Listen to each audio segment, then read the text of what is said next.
उत्तराखंड में भू कानून को लेकर मुख्यमंत्री पुष्कर सिंह धामी ने एक बड़ी घोषणा कर दी है। मुख्यमंत्री पुष्कर सिंह धामी ने प्रेस वार्ता में कहा है कि आने वाले बजट सत्र में उत्तराखंड की जनभावनाओं के अनुरूप एक वृहद भू कानून लाया जाएगा।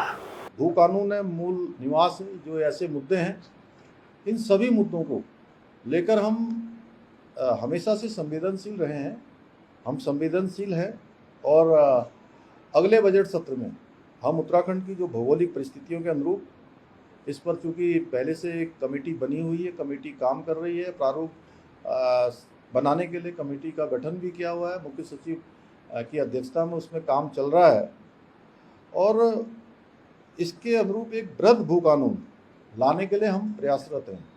दरअसल लंबे समय से उत्तराखंड में भू कानून को लेकर लोग संघर्षरत थे, लोग आंदोलन कर रहे थे कि उत्तराखंड में जो जमीनों की खरीद फरोख्त हो रही है उस पर रोक लगा दिया जाए और उत्तराखंड के लिए एक सशक्त भू कानून लागू कर दिया जाए। जिसके बाद कई प्रदर्शन आपने देखे, देहरादून में देखे, आपने टिहरी में देखे, हल्द्वानी में देखे, आपने बागेश्वर में देखे और गैरसैंण में देखे।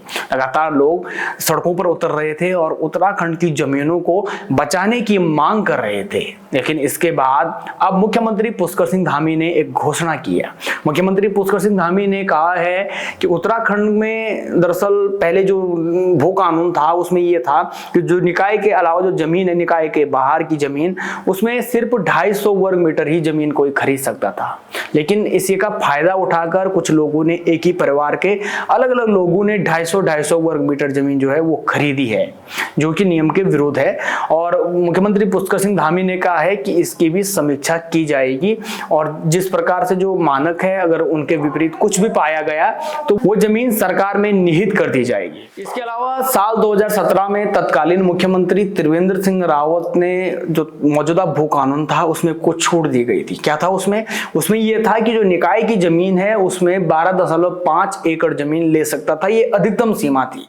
लेकिन तत्कालीन जो मुख्यमंत्री थे त्रिवेंद्र सिंह रावत ने, उन्होंने इसमें छूट दे दी थी और इसके अलावा शासन स्तर पर इसकी अनुमति दी जाती थी, लेकिन उसमें भी छूट दी गई और जिलाधिकारी के माध्यम से ही अनुमति दी जाने लगी थी। जिसके बाद से ये तमाम जो मांगे थी वो उठने लगी थी कि उत्तराखंड की जमीनों का जो खुर्द-बुर्द किया जा रहा है उस पर रोक लगे और एक सशक्त भू कानून लागू किया जाए। इसी के संबंध में मुख्यमंत्री पुष्कर सिंह धामी ने क्या कुछ कहा, आप भी सुनिए। हमारी सरकार भू कानून है, मूल निवास है, जो ऐसे मुद्दे हैं, इन सभी मुद्दों को लेकर हम हमेशा से संवेदनशील रहे हैं। हम संवेदनशील हैं और अगले बजट सत्र में हम उत्तराखंड की जो भौगोलिक परिस्थितियों के अनुरूप इस पर, चूँकि पहले से एक कमेटी बनी हुई है, कमेटी काम कर रही है, प्रारूप बनाने के लिए कमेटी का गठन भी किया हुआ है, मुख्य सचिव की अध्यक्षता में उसमें काम चल रहा है और इसके अनुरूप एक वृहद भू कानून लाने के लिए हम प्रयासरत हैं कि हम इसमें एक भू कानून लाएंगे। और जिस प्रकार मार्च 2021 से अब तक लंबे समय से चले आ रहे अनेक मामले ऐसे थे और जिन मामलों पर फैसले नहीं हो पा रहे थे, उन सभी मामलों पर हमने फैसले भी लिए हैं। चुनौतीपूर्ण मामले रहे हों, उनका भी निस्तारण किया है, हमारी ही सरकार ने किया है।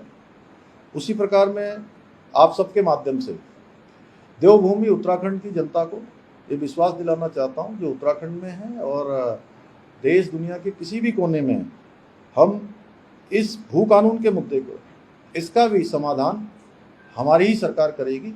इसमें कोई संशय नहीं है, हमारे मन में किसी प्रकार का कोई संदेह भी नहीं है। हम सबकी भावनाओं के अनुरूप, सबकी संभावनाओं के अनुरूप, सारे हमारे पक्षों से वार्ता करने के बाद सभी जो विशेषज्ञ हैं अनेक विषयों के, उन सब का परामर्श लेकर हम इस पर भी काम करेंगे और इस पर भी निर्णय लेंगे।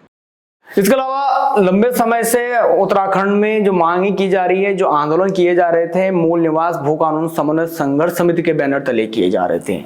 तो इस घोषणा के बाद मुख्यमंत्री ने जैसे कि कहा कि जो आगामी बजट सत्र आएगा उसमें एक बजट लाया जाएगा और एक सशक्त भू कानून बनाया जाएगा उत्तराखंड की जनभावनाओं के अनुरूप। तो इसको लेकर इस समिति ने क्या कहा वो आप सुनिए। साथियों, मूल निवास और भू कानून को लेकर 29 सितंबर को ऋषिकेश में एक स्वाभिमान महारैली होने जा रही है और इससे पूर्व आज एक बार फिर हमारे प्रदेश के मुख्यमंत्री पुष्कर सिंह धामी जी ने अपना बयान दिया है। यह पहली बार नहीं है जब उनका बयान भू कानून को लेकर आया हो। जब जब उत्तराखंड में महारैलियां होती हैं उससे पूर्व मुख्यमंत्री का बयान आता है कि हम मजबूत भू कानून ला रहे हैं, लेकिन आज तक सशक्त भू कानून की दिशा में सरकार बिल्कुल भी आगे नहीं बढ़ी है। हम तो उम्मीद कर रहे थे गैरसैंण में जो विधानसभा सत्र हुआ वहां पर मजबूत भू कानून आएगा, मूल निवास 1950 को लेकर विधेयक पारित होगा, लेकिन वहां पर जब हमने देखा मंत्री विधायकों ने अपने वेतन भत्ते बढ़ाए, लेकिन मजबूत भू कानून और मूल निवास 1950 की बात नहीं हुई। आप देखिए कौन वो सरकार थी जिस सरकार में भू कानून को कमजोर किया गया। त्रिवेंद्र सरकार में 2018 में एक ऐसा काला कानून लाया गया, एक ऐसा काला भू कानून लाया गया जिसने जमीनों की लूट के सारे रास्ते खोल दिए। और 2022 में धामी जी की ही सरकार में जमीनों को लेकर एक और काला कानून लाया गया। तो दोनों सरकारों में जिस तरह की कानून इस राज्य में आए हैं उससे हमारी जमीनें बिल्कुल भी सुरक्षित नहीं रह गई हैं। भू कानून को लेकर सुभाष कुमार जी की अध्यक्षता में एक कमेटी बनाई गई है। आज तक क्यों नहीं उस रिपोर्ट को जनता के बीच सार्वजनिक किया गया? जनता को भी बताया जाए कि उस कमेटी में आखिर ऐसा है क्या वास्तव में जो रिपोर्टें हैं वो जनता के पक्ष में है या भूमाफिया के पक्ष में है। जनता को भी इस बारे में पता चलना चाहिए। हम चाहते हैं सरकार इस रिपोर्ट को सार्वजनिक करे, इसी के बाद कोई भी विधेयक पारित करे। तो मैं यही कहना चाहता हूं धामी जी से, अगर आपने इस माटी का अन्न खाया है, अगर इस माटी ने आपको कुछ दिया है, तो आप इस तरह से जनता को बिल्कुल भी मत बदलाइए। हम देख रहे हैं आपको कई वर्षों से, जब जब इस प्रदेश में आंदोलन होते हैं आप कहते हैं हम मजबूत भू कानून ला रहे हैं, जब विधानसभा सत्र होते हैं तब आप अपने वेतन भत्ते बढ़ाते हैं। ये मजाक अब इस राज्य में बिल्कुल नहीं चलेगा। जब तक इस राज्य में मजबूत भू कानून नहीं लागू होगा, जब तक इस प्रदेश में मूल निवास 1950 की व्यवस्था नहीं हो जाती है, मूल निवासियों को इस प्रदेश में उनके अधिकार नहीं मिल जाते हैं, यह आंदोलन निरंतर गति से आगे बढ़ता रहेगा। मैं आम लोगों से निवेदन करना चाहूंगा 29 सितंबर को भारी से भारी संख्या में आपको ऋषिकेश पहुंचना है। एक बड़ी महारैली होने जा रही है। आप सबकी हिस्सेदारी से वह दिन दूर नहीं होगा जब हमें अपने राज्य में मजबूत भू कानून मिलेगा और मूल निवास का अधिकार इस राज्य में मिलेगा।